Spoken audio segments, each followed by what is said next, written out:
All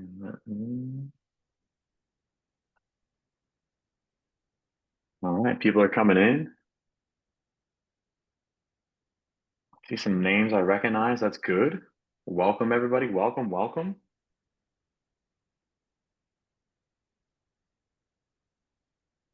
Give it a minute.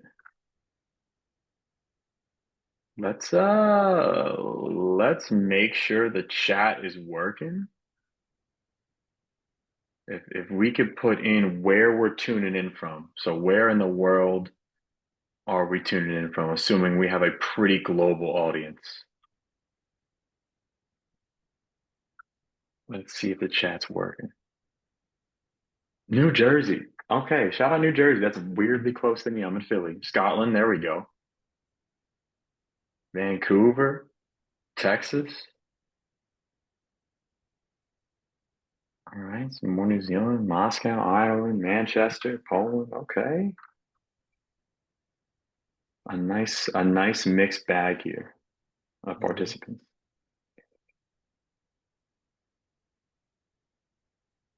All we have a New Zealander in Jersey or in Germany, someone from Italy. Yeah, Pierre, that is the norm. One of the cool parts about these webinars is it truly is a wide variety of people from around the world working with different athletes from different sports. Yeah, So it's fun. awesome. You even have someone from Ohio. There you go. There you go. Well, for time's sake, we'll get started. Pierre, thank you for jumping on with us at Output and agreeing to do this webinar for us. You know, you had this article come out for Sportsmith at the beginning of the year, I think it released, and you know, for Uh, Sportsmith premium members, yeah, it was probably September, I think, something like that. September. Okay. And it came, so personally for me, as you know, someone who works on the marketing team for Output, but also a user of Output, I'm constantly looking for people who are using the device in really unique ways to improve performance. And so, you know, when I saw that article, I was immediately like super intrigued. I was like, we need to talk to him. We need to get him on. So it's great that we're finally here. We got it scheduled, and you know, I'll let you take it away. I'll let you introduce yourself and your topic, and I will be hiding myself and furiously taking notes. No, thank you very much. Look, so looking forward to it. Yeah, I'm really grateful to be invited to present. It's not every day you get an opportunity to share some ideas with high quality practitioner coming from all around the world. So that's pretty exciting and pretty cool. I'll just get a brief intro about myself. So as you probably already noticed, I'm not from an English speaking country. I'm French, born and raised in Paris, but I've had a good bit of experience abroad now, just with rugby. I've never worked with any other sport really, except like a really short stint with American football as part of a university internship. But I've been lucky enough to do the three type of rugby that we've got going at the moment. So rugby union, rugby league, and rugby sevens. So that gave me like a good broad exposure to different demands and different needs, despite just being constrained to rugby as a sport for my sort of 10, 12, maybe 13 years of experience in pro sport. So yeah, that's about me. And then I'll dive into a bit of the content today. Just before we really start, I just wanted to have a bit of a disclaimer going on here. The first one is I'll try to take you with that presentation through a really practical journey of what's been some of the questions I was facing and how I try to answer them um, in the context of preparing for an Olympics with the Irish men's sevens rugby. And that was up to last sort of July, we played the Olympics, and then the aftermath of that for a couple of months. And that's where a lot of my ideas around speed development in the gym that we're going to talk about came from. Though I happened to leave the program after the Olympics to join another organization. So, you know, whatever I'm talking about now when I refer to the Irish rugby is definitely not, you know, what's happening anymore, especially with for anyone who follows what's happening with sevens rugby at the moment is pretty difficult. So, yeah, I just want that to be clarified. And the other one is, since I've made the move to the organization I'm currently working with, which are the New Zealand Warriors in the National Rugby League, I haven't used Output. I definitely love Output, my favorite sort of VBT system on the market, and I've used like a lot of them through the RFU and through other organizations. But when I joined in, the budget for the season was already closed, and there was no space to bring in new technology. So I want people to understand here, my talk is going to be a lot more assumption than data. The data I've been able to gather on that topic, it's been over a really short amount of time before I transition into my new role. And then I haven't really been able to experiment further on that topic for the last few months. But hopefully it's something that's going to change again soon. And then I'll be able to go back and try to make that sort of work evolve a little bit more. So a bit of a funny one, when you usually present, you feel like you want to do it from a position of real expert on the subject, and present like your years of research, and be able to bring people a good bit of data, and have assumption that you can really back, and that people get fully trust. Maybe mine would be a bit different. I'm not a speed expert.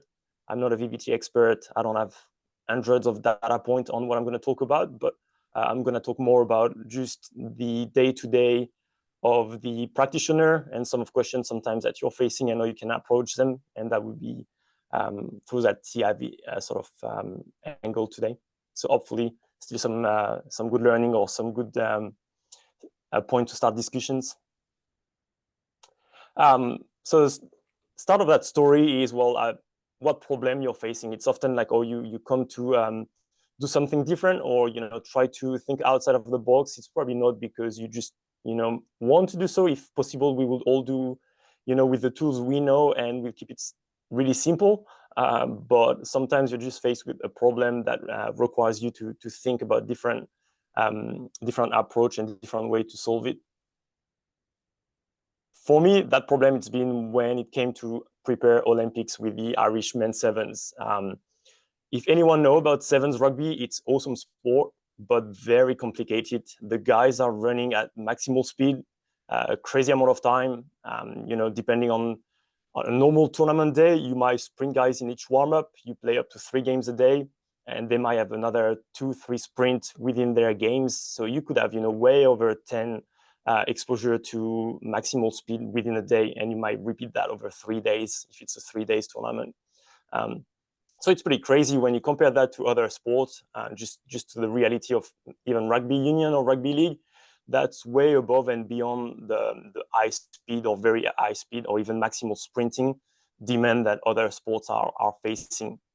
And at the same time, to move like that for 7 minutes or 14 minutes if you play the full game, and do that repeatedly for up to 6 games for the weekend, that requires as well a lot of aerobic capacity, a lot of threshold ability, a lot of muscle strength and endurance. So when it comes to prepping sevens players or for rugby sevens, you really have to be able to develop everything at the same time, which is always a complicated matter. Adding up to this, we were faced with the reality of an Olympic cycle, which is very different from a championship, where you can go, you can trial and error along the way, which is very, enjoyable as a process. Olympic is quite different. You're prepping, the guys have prepped for years to come to one single event, and you just can't, have any, you cannot have any question coming into it. You cannot be second guessing yourself, and you cannot leave anything on the table. So it's kind of, you really have a balance to find between increasing performances and making sure people are progressing toward peak performances, but as well keeping them ready to go. As much as an injury can be catastrophic in the context of a championship, it's extremely catastrophic in the context of an Olympic cycle. So you really want to get that right.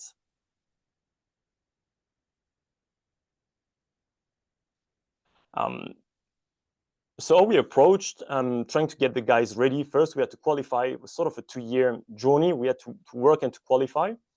And then we had a period of time, sort of pre-season, a good preseason for sevens, a good few months, we had to build the guys. So we worked a lot on strength. We worked a lot of conditioning.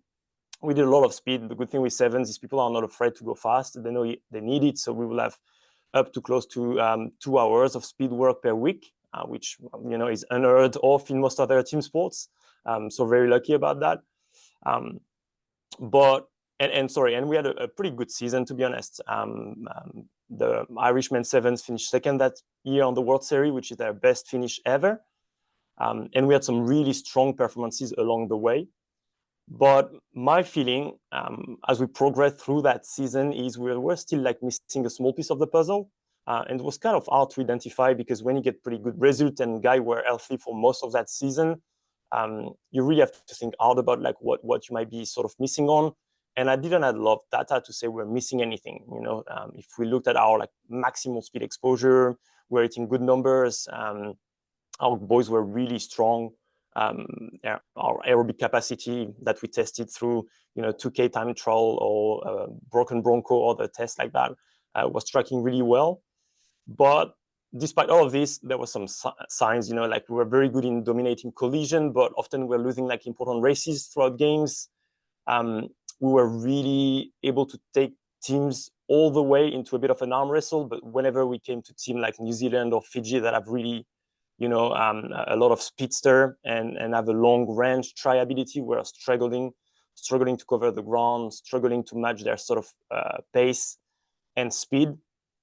And that gap was enough for me to think, well, we need to try to close it if we want to be any chance during the Olympics. Such a high level we're talking about, like trying to compete with the best team in the world in such a big stage over in Paris. Even if we finish second in the World Series, we have to bridge that gap about like, can we try to get as fast as the other teams somehow?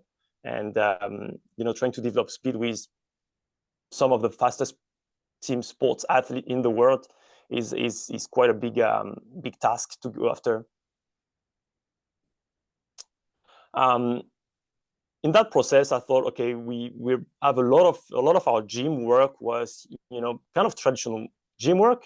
You'll have your big compound exercise, your squats, for instance, your bench press. We had a bit of plyometrics progression going on, and all sort of like med ball throws for power.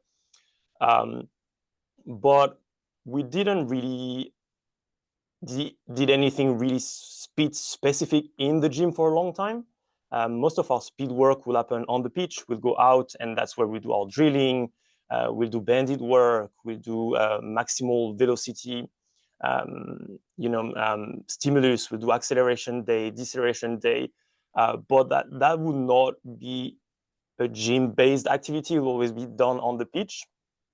And I was starting to think, there is definitely a transfer problem here. It's not a force problem. Our boys are strong enough to accelerate really hard. They're endurant enough to sprint under fatigue, but probably we were lacking a bit of transfer here. If you look at the position, and some people have spoke about that in way better ways than I probably ever could. If we take people like Jonas Dudu or other like of really speed specialists, they sort of like opened my eyes on, well, maybe when you squat, the position you're eating in a squat are very different from the position you're eating during a sprint. In most of our like bilateral classic gym exercise, we have a very low coordination demand compared to what happened on the pitch.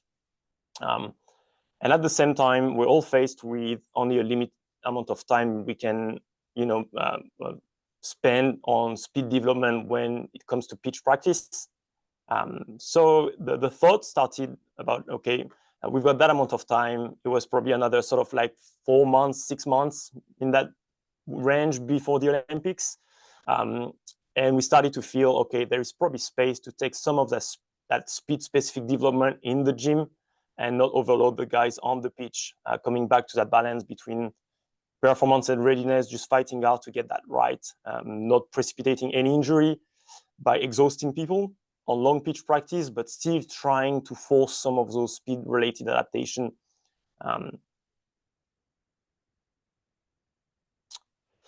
But if you want to bring some new stuff in the gym, you've got to get rid of some other stuff. You cannot make those gym sessions 2 hours long either.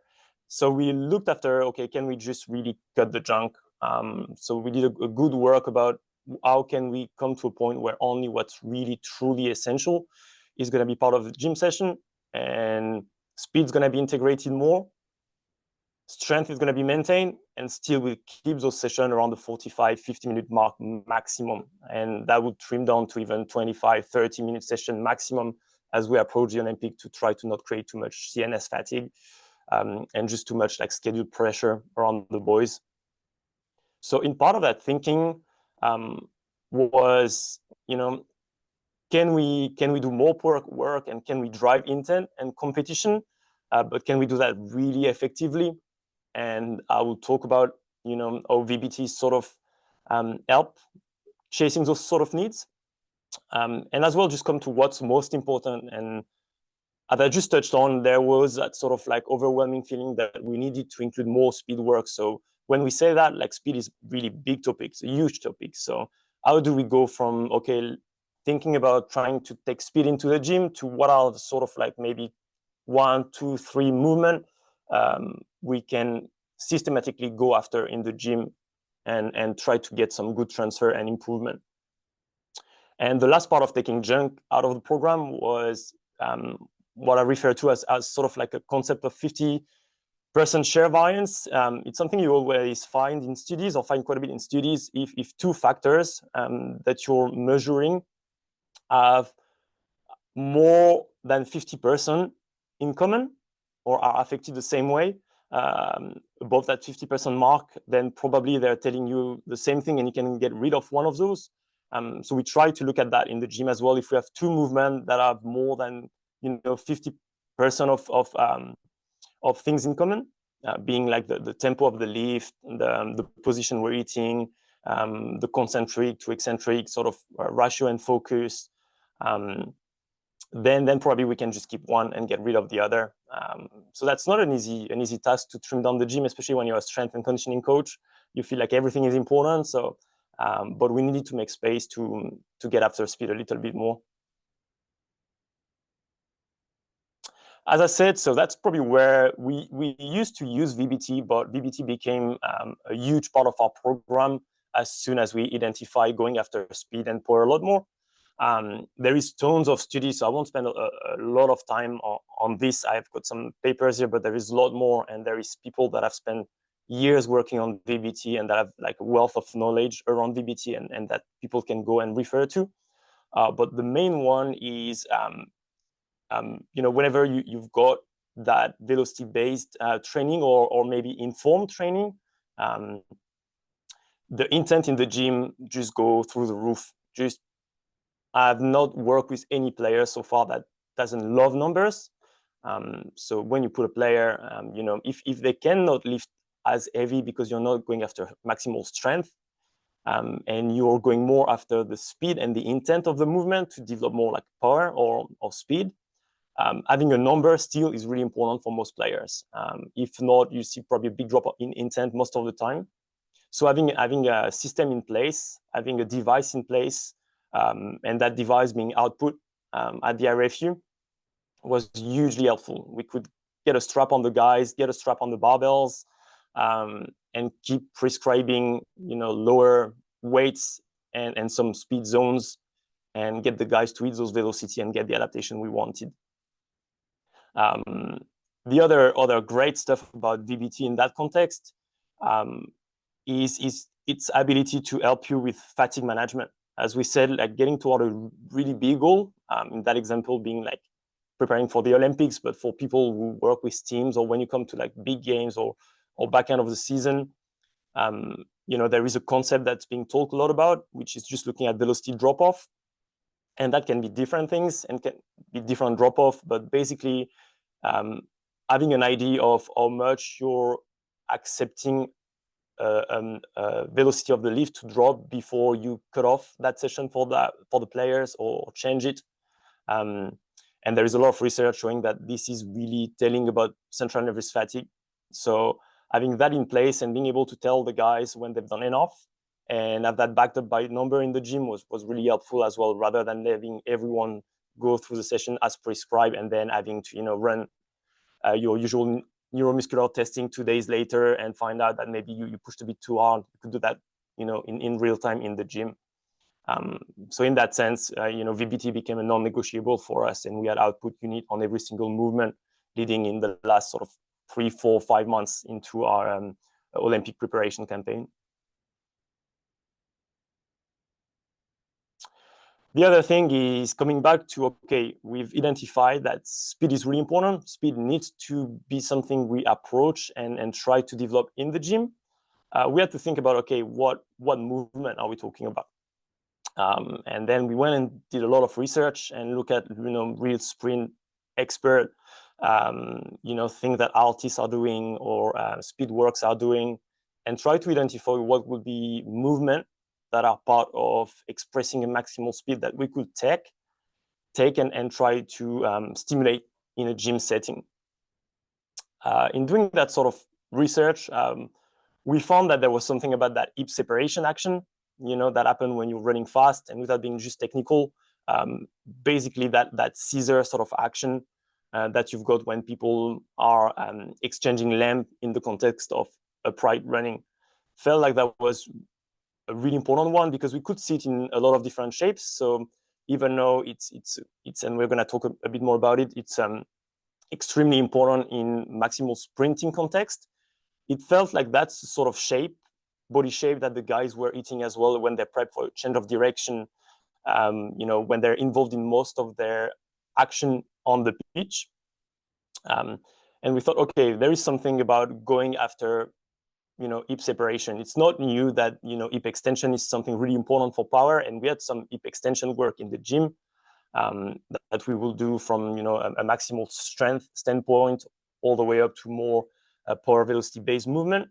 But that concept of getting after that hip flexion efficiency was something we need to look at and start including in the gym. The other thing is we needed to make sure when we go after that hip separation movement, we could back that up with data. And we ensure that had a good coordination element that would be transferable to the pitch. So at that stage, we didn't identify yet what exact exercise we were going to do. We're looking more for, is there out there a marker of hip separation in the literature or that people are using that we can go to and refer to and try to improve? Because in the context of preparation to something like an Olympic, you need to have data, and you need to objectify what work you're doing and progress you're making. It's such an important event that you cannot go blind. So we need to make sure that if we're going to go and include some speed exercise in the gym, there is something behind that is measurable and we can report on.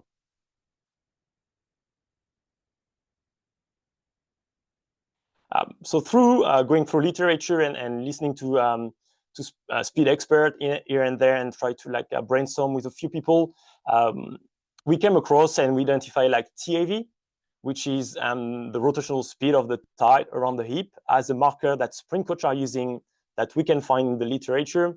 That is the expression of that hip flexion movement, or that whip from the hip, as you can find in more sprint context. That was measurable and that we could chase in the gym.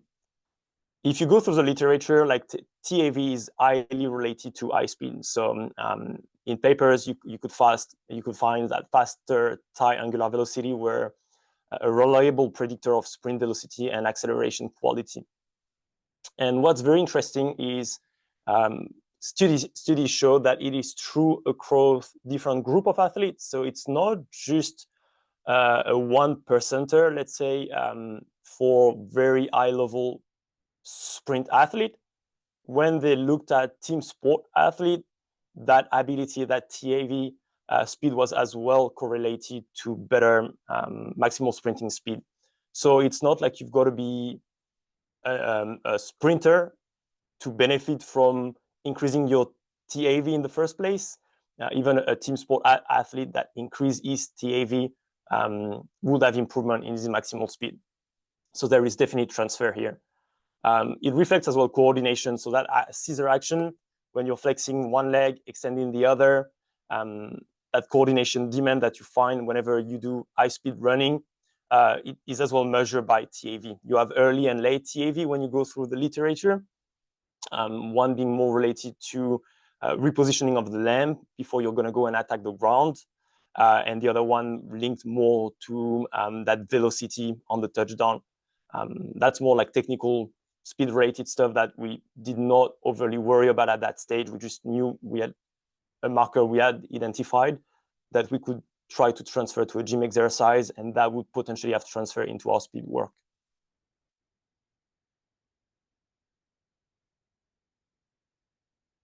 Once again, the more we looked at it, we thought ITAV means shorter ground contact. It means faster lamb repositioning. It means better agility. So you have space here to assume, even though that's not clear in the literature at that stage, but that improving your TAV would have, an effect on your change of direction ability as well. And then, interestingly, people with higher TAV seem to have fewer hamstring injury, which in a sport like sevens or any sports involving a lot of high-speed running is something you're always interested in. It's still one of the most occurring injury at this stage. So if we can attack it through an angle of coordination and movement efficiency to complement all the additional posterior strength work we're doing, that's definitely something that we would be interested in. So at this stage in our story, we had identified TAV as being something we could chase. We had all the literature we needed. We knew what we were going after, but we had to transfer that particular concept into a couple of gym-based movement we could include in the program. So that's probably where we are at this stage, looking for just the way to express faster TAV or to improve TAV in a gym context.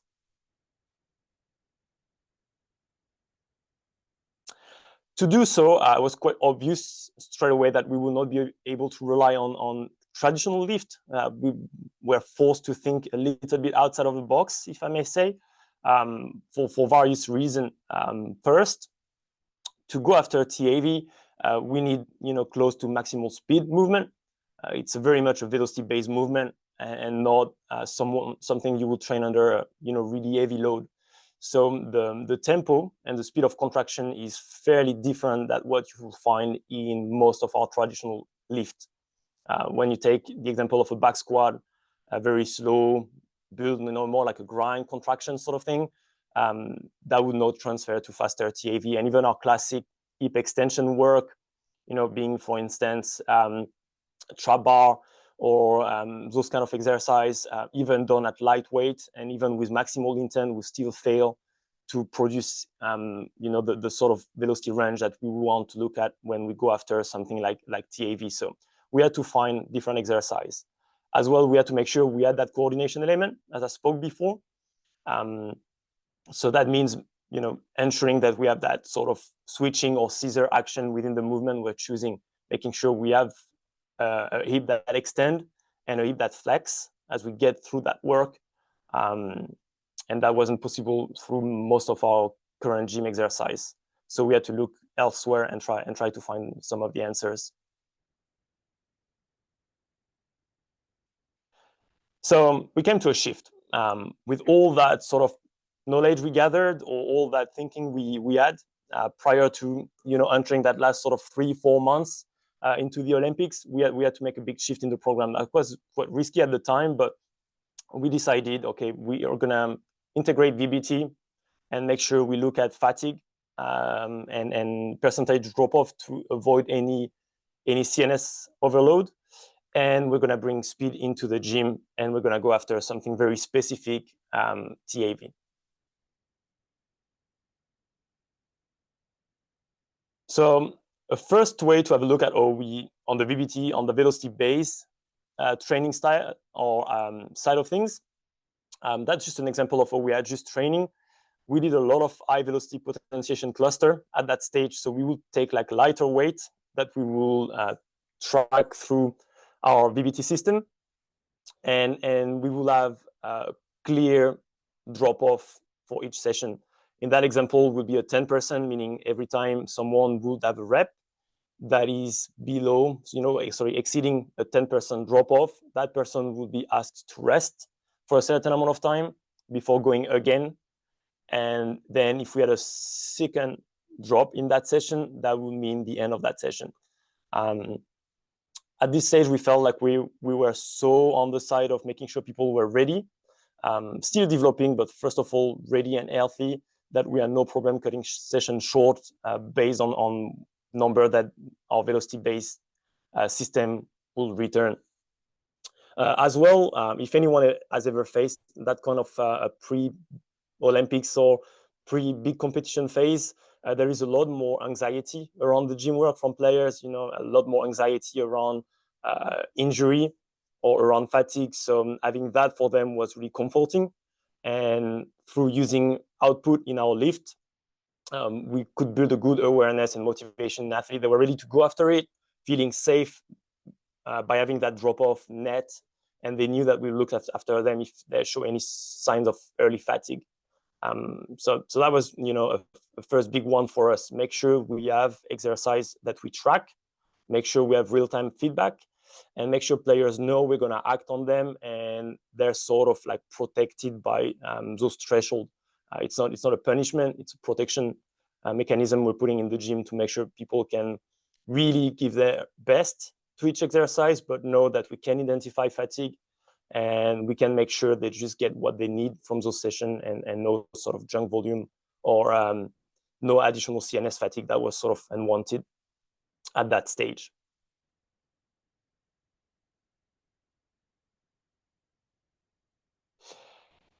Then we went back to Bosch work. That was really good for us. Like I wasn't very aware of all of the Bosch work before that sort of period. That's really that idea to chase more speed in our gym work that forced me to go and have a bit more, look a bit more at what he's doing and try to understand a bit more. And that brought a massive like shift into some of the exercise we put in the gym. And I found that the answer about chasing TAV was probably to be found in his work and his approach, where you share that idea that, for high-speed movement, really high-speed movement, it's velocity that matters and not the load. So we'll have a movement that will track in terms of velocity and not load to chase TAV. And we look at making sure it's dynamic and we can bring some variability into it. So all of the big principles that Bosch sort of explained and talk about, I felt like they were the driving forces or the guiding light into selecting exercise for our more specific TAV work. And that's why we picked a couple of exercise that he's been talking about or some variation of those exercises to try and chase TAV in the gym. So it's been quite a long sort of experimentation process. You've got like the early trial. So I tried a lot on myself, trying to have a good grasp of, what exercise could look like and how to get after it and how to best sort of position the unit and how to get output to assist us or how to be able to track velocity in those sort of TAV specific or really high speed movement. There's been a lot of trial and errors. And as I say, I mostly experimented on myself before starting to put this into the training session and try to educate like other staff and players around the need to do those kind of movement in the gym. And it's a funny one because, if anyone has tried to play around with some of those more coordination or very high speed movement in the gym, it's a bit of a hard buy-in at the start, especially if you're dealing with athletes like rugby athletes that are quite strong and love lifting heavy, because there is not much load going on. Sometimes for most of our players, we stick to just an empty barbell on those movements for quite a long time, and it feels a bit sketchy. It feels like they're moving, but they're not exactly sure what it brings. They're used to go in the gym, have heavy loads, and have that sensation of like pushing through things, like fighting to finish reps, and feeling really fatigued, like fatigue on the local level, on the muscle level, getting out of the gym. And here, when you bring those exercises that are all based on speed, and that you want to be done fresh and keep high speed and intent, the players tend to find that a little bit funny. So it took a good bit of education to make sure the players were aware of what we were chasing. And that's where having output unit and looking at that tight angular velocity in terms of numbers has been hugely helpful, because players could chase improvement and could understand like what they're able to produce, what we might be considering good, where they're at, and how to chase better numbers. So in terms of getting some intent, that was absolutely fundamental. And that's one of the reasons as well, where up to that point, I was sort of skeptical about bringing too much coordination and speed-based movement in the gym. It's because I didn't feel like you could objectify it in a way. Even going through Frans Bosch work, I was coming to those exercises and understanding the idea behind it, understanding the rationale and this probably going to transfer better. I was still taken back by that idea that you just couldn't objectify any improvement outside of showing a better top speed in the end on the pitch, or getting subjective feedback from players that are feeling like they're moving better. Or it's not like you do a back squat and you back squat whatever 160 kg, and a month later or 2 months later you back squat 170 kg for the same number of reps. That's clear to everyone, to all stakeholders. What's happening here, and to the player himself. With more coordination-based movement, I didn't feel like we had anything to bridge that gap until I started playing with output and that concept of triangular velocity, where you actually have a clear marker, the velocity of the tie, and you have a clear system to track how that's improving a clear number. So suddenly we had an option here, or we had a solution to objectify a more coordination or velocity-based exercise in the gym. Why did we choose those two exercises, that clean to box and step up switch that I just showed before, that I give another show in case?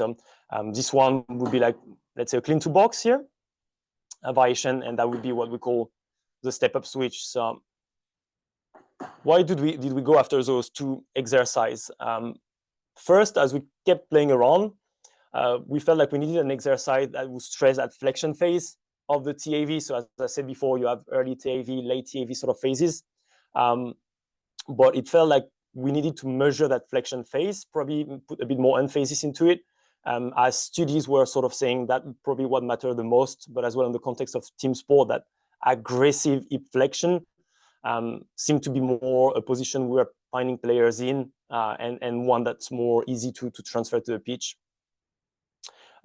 We needed an explosive hip drive to mimic sprinting. So those two exercises we chose to represent TAV in the gym needed to have that really strong hip punch, and it shouldn't be overly technical.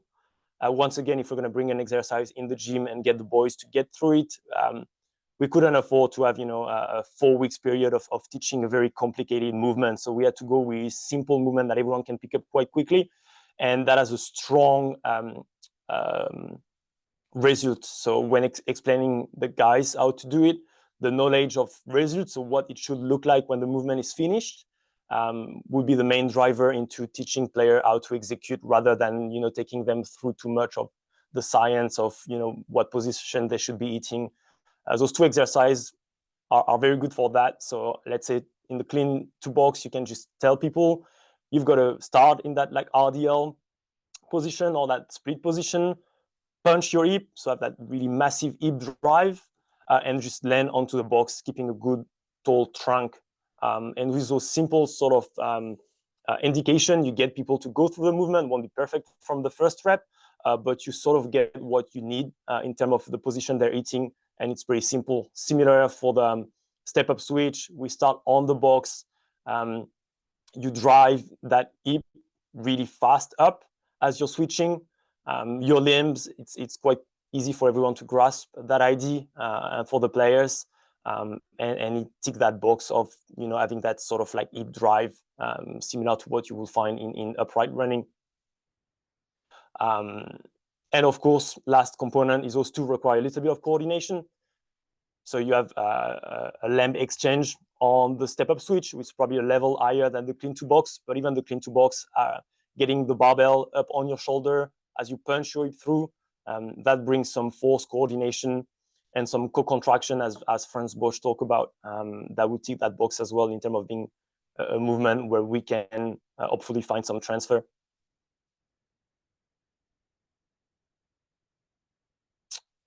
There is two key things that we found, and that came through trial and error. And for the people who are taking that here, and as I said at the start, we played for a couple of months with that. So, there is so much more to do. And some of the stuff I'm talking about now might even, become obsolete with improvement in the technology, or people that are playing daily on the field with the sensor might have found that they've got another setup that is more appropriate, or they will attack those exercises slightly differently. But for us, we found first, we need to have a proper sensor placement. I've tried like many different placement as I was sort of experiencing on myself and then the players. So you probably want to make sure you have your unit, mid quadriceps aligned with the long axis of the thigh, because you're going to track rotation here, and you want that to be done in the right plane. I would say, whether going on the lateral anterior part of the thigh or going, more just right on the superior part of it. I don't have enough data to say if one is really superior as a choice than the other, but people who have units with them and want to play with it might find an answer here. But I would say it's really important to keep this exactly the same setup every single time, and to have maybe some drill you're doing for calibration purpose. So for us, we had simple knee raise exercise, standing knee raise, high knee sort of marches that we did with the output units on to calibrate the system and make sure, we were tracking those reps, that hip flexion appropriately before we went and do the exercise as such. We looked after peak velocity for those exercises. So taking that angular free mode on output, we look at the peak TAV for each rep. That's a really high speed movement. So that makes more sense at looking at a mean velocity, especially if you want to focus on that flexion phase of the TAV. So that hip punch, you probably need to look at a peak velocity number here, as if you look at a mean velocity, that would probably be a blend of early and late TAV that you would be recording, and that could potentially get a bit messy, or it'd be a bit harder probably for you to track, improvement along the way. And you probably need constant start position is the other thing. So as I say, knowledge of result is really important, but people need to be clear on the starting position. Any change from rep to rep of the starting position for the players will translate into poor data recording in the end. So let's take the clean to box, back on the clean to box. If I go back a few reps here, a few slides, sorry. If you decide to go from an RDL here, you've got to make sure that RDL is pretty constant at starting position and it doesn't become a split, for instance. So just making sure once you form that position that you're happy enough with for the athlete, to make sure that's really consistent and they're aware of it. Otherwise, you start recording a bit of junk data. And then cueing, it's really important the guys look for velocity, but still maintaining good posture. So if the movement looks pretty bad and you have a trunk completely flexing forward, if you've got a poor range of motion in that lift, then maybe you get good number with your output unit, but is that really transferring to what you're trying to improve? Probably not. So making sure you cue those exercises properly for us was pretty simple.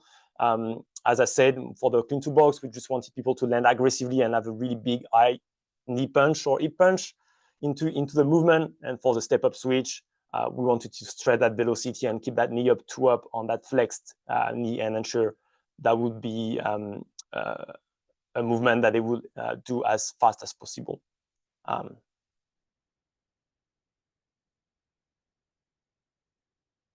There is some further consideration along the way. So even though we try to keep it really simple, and I know that might sound like I'm crazily simplifying things if you're coming from the speed world, and that's fair enough. Just bear in mind we're talking about team sport athlete here, and once again I'm telling the story of we're 3 months out of an Olympic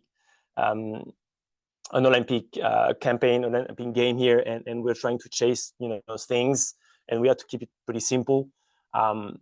Though as we played more with those units, and especially in the postseason when I went back and during the off season and sort of preparing for the next preseason, and I was convinced, TAV will be a huge part of that preseason, and we'll go really hard after coordination. Are starting to see other consideration that probably you need to pay attention to if you're going to go down the road of using TAV or using some of that speed transfer into your gym exercise. First, and here, it's probably an ongoing conversation with people at output if you want to go down that road, but it's just making sure the sensor orientation and drift are something we have a good grasp on, which is something I probably didn't have when I started playing around with. It came along with some trial and error, but it's quite hard to get quality number. You need a really good setup, and you need to understand where your output unit is, and making sure it's not moving while you do the drill. And as I said, probably have your pre-calibration drill in place that you constantly do before you go onto your main exercise to make sure the unit is not moving, or you're having consistent data, or it looks like data you previously got. So it's not as easy as just putting weight onto a barbell in terms of tracking. You need to make sure you get quality data at the end of the day, and that takes a little bit more time to make sure that each players are their unit calibrated and set up properly. So that's definitely one you need to pay attention to. Otherwise, whatever input you will get will give you bad output. The other one is, we need to capture like the switch quality when we get after it. So not just numbers. Even though it's exciting to have those TAV numbers, at the end of the day, we're talking about a speed-specific drill, and the position are really important here. So you want to teach the right position in terms of, people have talked about things like trunk discipline, being able to keep your chest upright as you do your switching, not having too much of a forward chin roll and those kind of things. So when you want to probably hit those critical factors as you do the exercise, the same way as if you take, max speed running onto the pitch. So whether you probably want to record, so film some of those reps to make sure that if you get, an improvement in your TAV, that is really an improvement in the movement efficiency, and not just the ability of the guys to throw their hip forward at really high velocity.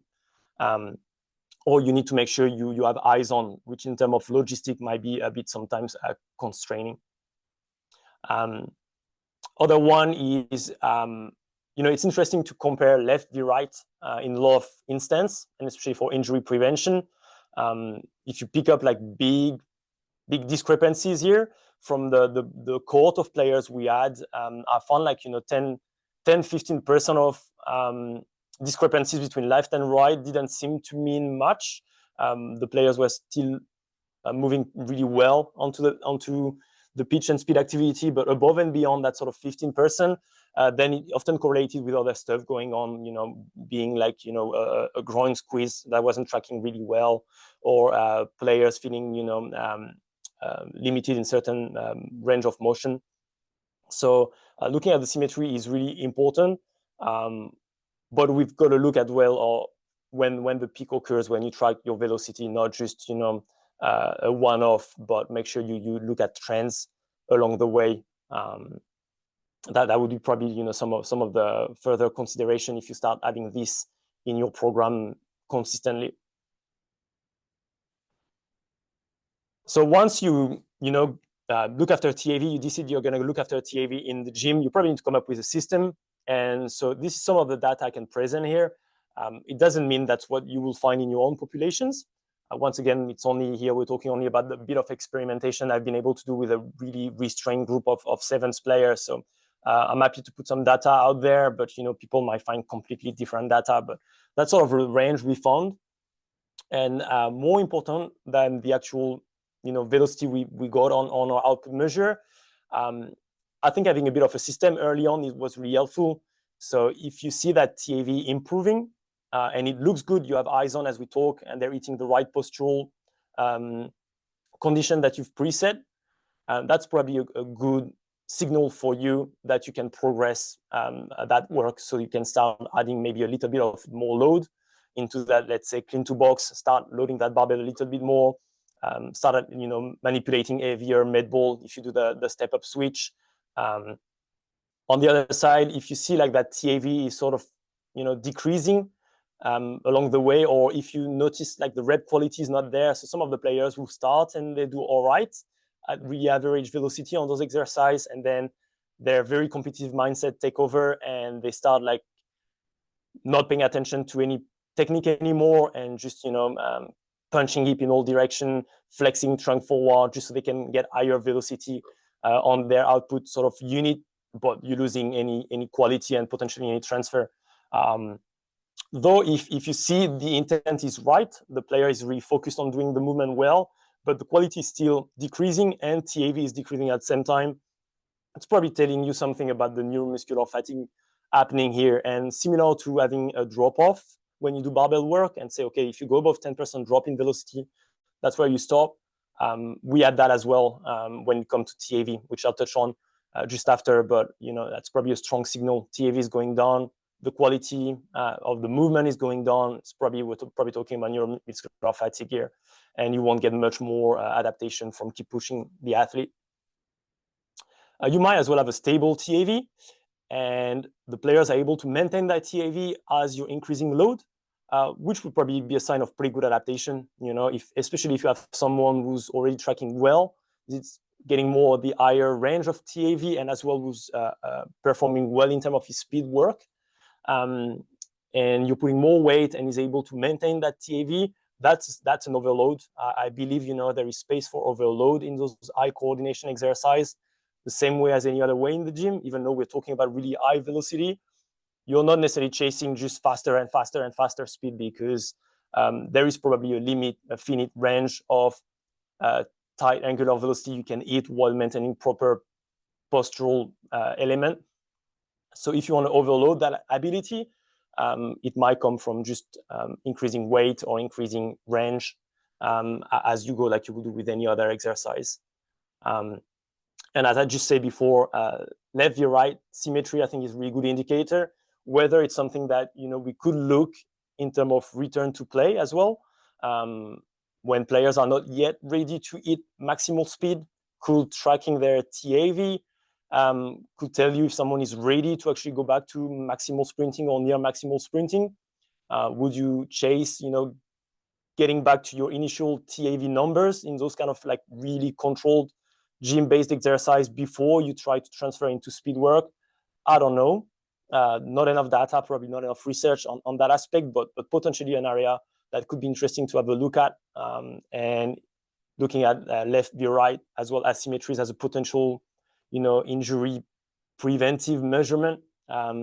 Same again, not sure at that stage if it's really significant or not from that small cohort of players I've been working with. It seemed to have like a sort of 15%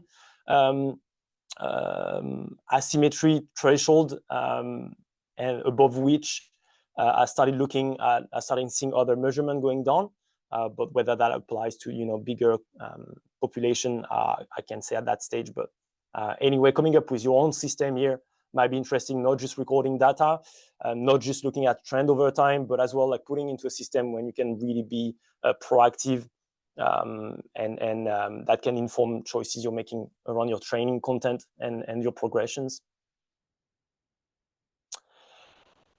For us, we looked at a 30% TAV drop. So once again, there is a little bit of studies that have shown that when it comes to really high velocity movement, and especially when it comes to motor learning tasks, a 30% drop seems to mean that there is no more learning happening. The CNS is too taxed already to keep sort of, catching what you're trying to teach him. So we had a 30% TAV drop-off setup. That meant whenever we track the TAV through our reps and sets, when we do our clean to box or step-up switch, anyone having 30% or more drop in velocity was just excluded from that type of work for the rest of that session. So we had a 10% on barbell work, but we had a bit more room to move here when it comes to really high speed movement. And of course, that probably just comes from the fact that when we talk about really high speed stuff, it's a lot more volatile than strength. So, having a 10% variation setup here will probably exclude people a bit too early. Not saying that's the only way or that is the ultimate way or the right way, but for us, that's how we approached it. We looked at every peak velocity in every rep, and then look at a 30% drop off as a sign that we needed to move on and prevent too much coordination breakdown and fatigue. Though it's all data, and as I said before, your coaching eye are great too. So if the velocity might still be really good, if the movement doesn't look good anymore, that's as well probably a good enough signal to say, okay, let's move on here. We're looking at quality here, no much more than capacity. So the technical aspect is very, very important. In terms of programming, we approach programming for TAV the same as you would approach, eye power work or eye coordination or motor learning sort of work. So it was always low rep range.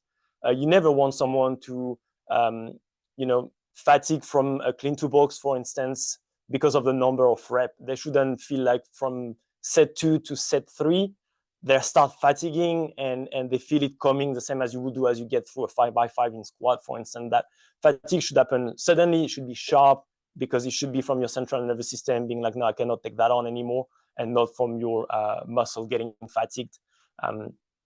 So it would not be uncommon for guys to track really well and then suddenly 50% drop. And that's sort of what we want, rather than people dropping slowly or fatiguing slowly here. We allowed eye rest, the same as you would do with any power work, because quality of the movement is what we're really going after here. So we want them to go into fresh. We will always put it at the start of the session. Same again, freshness being the main concern. We're talking about coordination. We need a fresh CNS. I would not think that doing any speed-related work or any eye coordination work in the gym at the end or as part of, let's say, a superset where it will come after a heavy compound lift, which is something you might want to do with plyometrics, for instance. I would not do that with that eye coordination, high velocity type of work. I think it needs to be approached when you're really fresh, and you need people to be able to go through the sets and reps, feeling as good as possible. Last thing, we put those exercises, multiple times in the week sometime, rather than having too many sets in a row. So better if you can afford it, and if you want to work on that with your athlete, it's probably better you have 4 by 5 minutes of TAV or speed specific work throughout the week, sort of a small effective dose approach, rather than having a 30-40 minutes speed based session where you really go hard at people. We used that 30% drop off as a rule for us to progress people as well. So if someone is tracking well, let's say on the clean to box with 10 kg, and then we add another 5 on each side, and we see that sort of drop, we will take it as a strong sign that we need to go back to the previous weight. Or if someone handles it properly and we still below that 30% drop, then we feel quite safe about just progressing the load again until we meet that 30% drop off. For the guy having really good TAV, that 30% drop off became sort of the guide for us in terms of progressing the load, as we didn't feel like you could just chase speed, because speed will come naturally from giving your max intent here, and there is no way to overspeed that movement. So the progression will have to come from some load increment in the gym.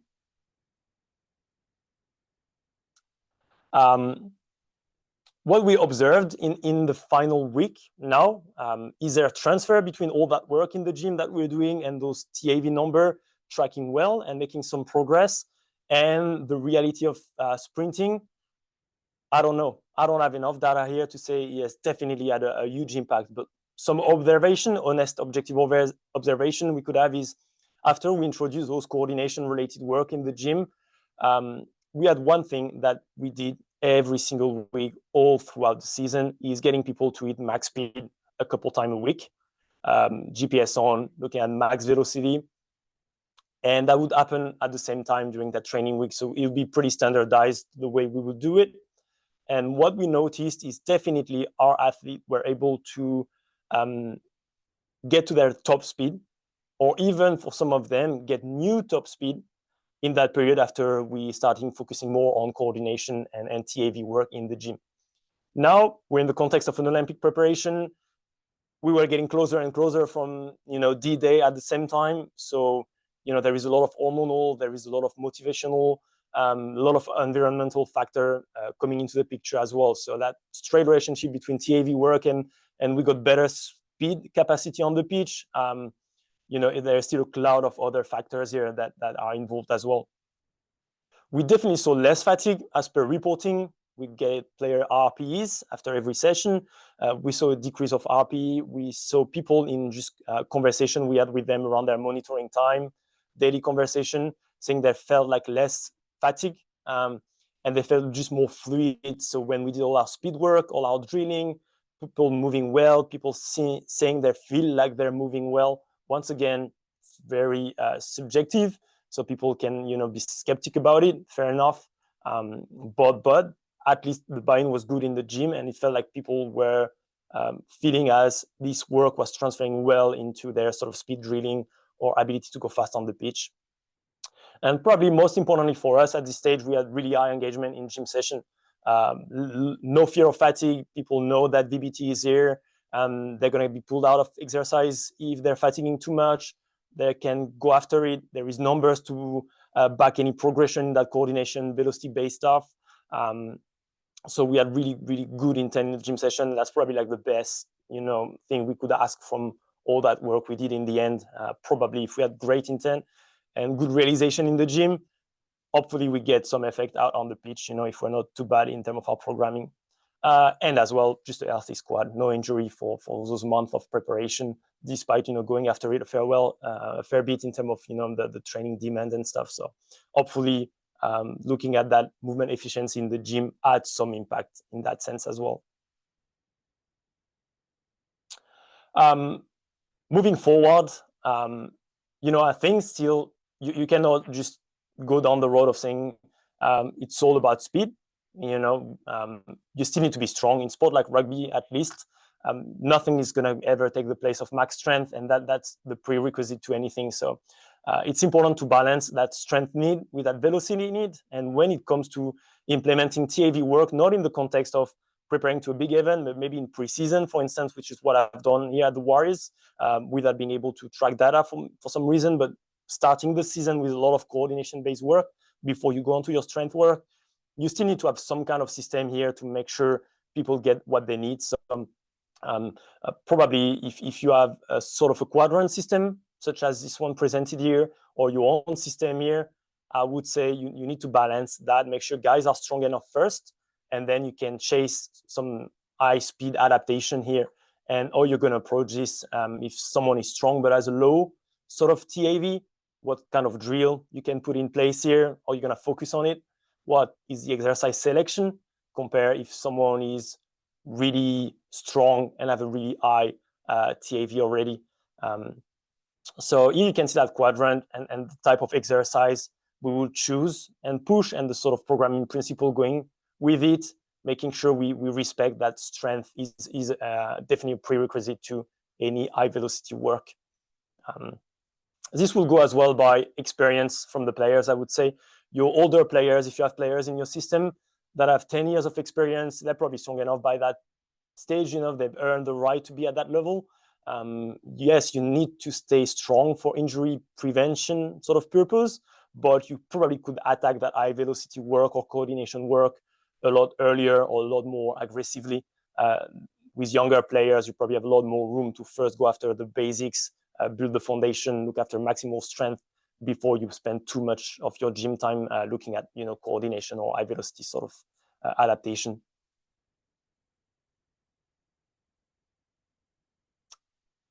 I'll finish up with maybe what's coming next about TAV. So here I don't have any answer. I didn't play with some of those stuff, but hopefully that's something we can see in the future.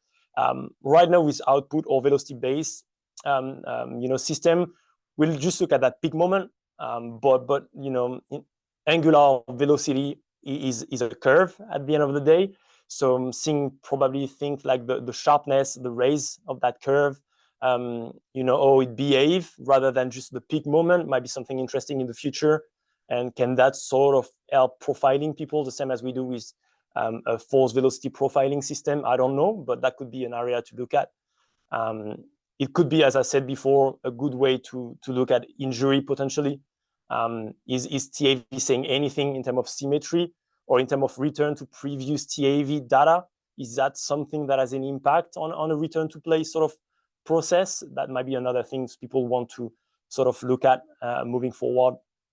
Other stuff is now we have as well out there some electromyography system coming. So is TAV plus EMG, for instance, a proper way to look at a gym-based speed signature in terms of looking at when muscle activate, are the right muscle activating at the right time? Is there a transfer? That could be another one that people want to dive in the future potentially. So I will conclude here in saying, well, the main takeaway from that TAV work for me will be, the first one is, as I went through that process, and maybe people have gone through that similar process, I felt like sometimes it's hard being a SNC coach because you're going to be judged on, or you think you're going to be judged on, how much people are lifting, or on everything is output based, are the numbers tracking up all the time? And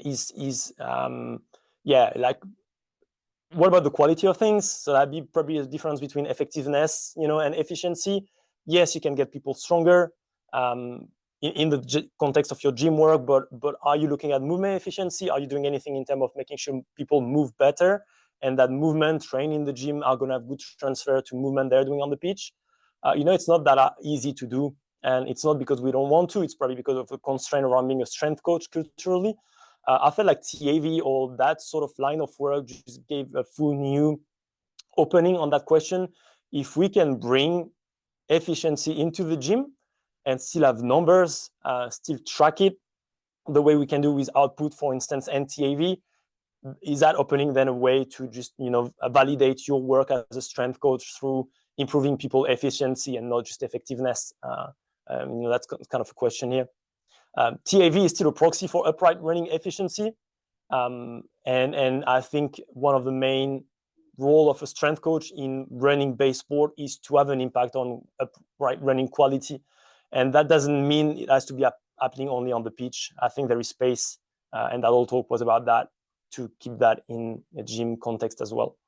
And lastly, if we can have velocity-based training or velocity-based informing in the gym, you're always going to have better performance out of it, being just because of the intent factor, or the ability for players to have safety around the drop-off percentage that you use to make sure you don't over-fatigue them. You're only going to have a better gym session if you can make sure that's velocity-based in the end, or velocity-informed. Yes, there is still some challenges. Going quickly about it, as I said, it's a big cultural challenge to bring coordination and speed in the gym. So how to bring that and the context and how to coach it is definitely a big challenge. And as well, if you're in team sport, yes, speed is important, but that's just one thing among many things. And in some sports, speed might not even be that important. So I know we're in an era of everyone talks a lot about speed, and we make speed as a really huge, really important things. But sometimes you might be sitting on the side where the simpler your gym setting, the better. And you might, look at things we've been doing for years, like quality step-ups, and as just a proxy good enough for you without having to dive into too much, top-end 1%er, like coordination-based stuff. So everyone has to look at their own context here. And obviously, there is a kind of logistic burden.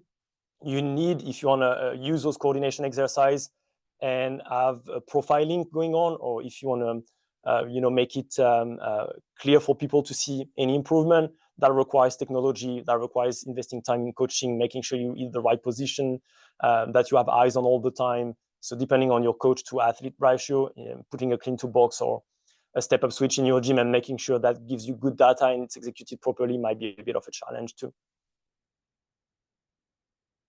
Application, I would say, if anyone is interested in to push that further, it's pretty simple. You can, I think it's all trial and error. So common mistake I've done, sorry, I'll pass over this, here. If you want to go and start doing it now, you can just take your output unit down there, put it on your thigh, have a play around different hip flexion exercise, try a few step acceleration. We played around with that as well. see if that 30% rule sort of apply to how you feel, then log, compare, and I would say same as I've done for months. I'd say like as a strength coach, just experiment on yourself, try a few different things, and hopefully you can come up with your own conviction and your own way to take that forward. So well, that's all I've got today. I hope I could bring some interesting things on the table, and I hope thanks again for listening. Yeah, no, Pierre, this is awesome. Awesome. Personally, it's just really cool to see the marriage between like a deeper understanding and application of motor learning and coordination with some sort of objective measurement and technology, kind of like you alluded to in the presentation. Like in the world we're in now where sports science is at the forefront, it's really easy to get focused on only the outputs, right? And only seeing the data drive up, but it's cool to see, someone marrying both those things together in the gym. And hopefully that's what the future of S&C coaching looks like. Yeah, definitely. And I think as well, like we need to I think people just need to relax about you don't have to be an expert. I think sometimes there is an overwhelming amount of information about speed. And myself, when I first came to Sevens, I was like, oh shit, I'm just not a speed expert. I don't come from a track and field background. I was just a failed rugby player. It's a miserable speed. How am I gonna just get people to improve their speed? Like how I'm gonna sort of teach bird how to fly? They're already going so fast.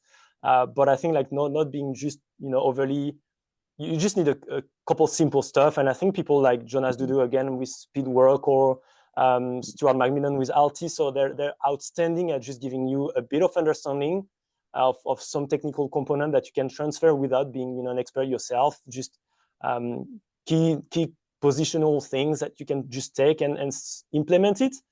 And I felt as well, for me, try to get it through gym context first. Even gives you a better confidence to take it to the pitch after. So, when you ask people to have knee up, two up in the gym in the context of, a clean to box, for instance, and you understand like, or hip flexion and shin angle sort of work. And then when you come onto the pitch and you drive those principles, you feel a bit more empowered to do so if you're not coming from a track and field sort of background. Yeah. And I never thought about, the transferring coaching confidence and coaching ability going that way, but it is an interesting concept. For sure. Since a lot of us were yes, not fast and born in the weight room, which seems to be the norm. But we have two quick questions. Yep. First one from Ahmad asking, is thigh angular velocity recorded during a particular action? So is it during only the hip flexion, only the hip extension, or are you looking at both? Yep. So we looked at the hip flexion phase here. So just when you drive, you punch the hip up. That's where we looked at that TAV, that angular velocity. We just like, according to study, that seems to be like the most important moment of it. The late sort of TAV phase is probably more like for sprinter, or it's more technical sort of to grasp. I think for the player, that idea of just creating space really quickly just makes sense, and then making sure you get that angle, you create that big shape, and then when it comes to closing it and switching your limbs, that happens more naturally. Though saying that, it's not, I don't know if it is the best way to look at it. That's how we sort of approach it.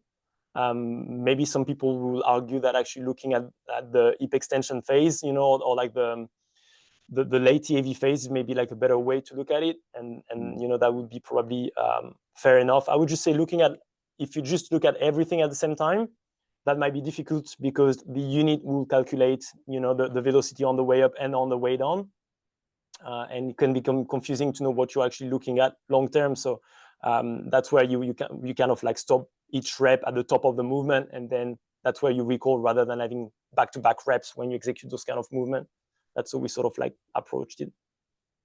Yeah, no, for sure. And personally, having played around with measuring thigh angular velocity, both for flexion and extension in the gym and with sprinting stuff, it becomes a lot of noise very quickly when you start to get both flexion and extension. And then the only other question what is the typical box height used for the clean to box? And I'd probably also add the same thing for the step up switch. How are you going about selecting the box height for that as well? Yeah, very good question. So I went for sort of like mid-chin for both of them, progressing to just below the knee for the clean to box if people have good range. But the idea is firstly to try to eat position that the guys will eat in their upright running as well. So even though you want to over stress that high knee, high toes, if they start having to flex backward or to overextend their trunk to be able to raise hip to the level where they have to actually be on the box, then it's probably way too much. So you don't want it to be too low. So you actually have that ability to create space and you fold that. But when the hip flex and you come to about like a 90-degree angle, with your pelvic, sort of like that's probably like as much as people can do maintaining like good posture. So I would like Mhm. say trial and error, play around. But once you set up like what is the right height for an individual, same as for a box squat, make sure you always use the same height so you can track quality data. For the step up switch, it's just mid chin here to just get that drop in that acceleration phase. But once again, whether you can go from a higher box or not, or like you would have to play around, and see what you get here. Once again, the limitation of all I said before is we worked for it for a period of time, quite short, which means we didn't necessarily have time to experiment with other variation. So variation I presented are not necessarily the best. I think people can come up with even more potent exercise or way to do it. Yeah, no, that is perfect. Well, Pierre, thank you again. Man, this has been an incredible wealth of information in this presentation. For those of y'all that are still on, we're going to be sending out the recording to everyone who registered, so you'll be able to watch it back and take notes or take nuggets from the presentation. So, Pierre, again, thank you. This is awesome. And Thank, for everyone who joined, thank you as well. thank you very much. All right. Everyone have a Uh, great day. you too. Thanks, everyone.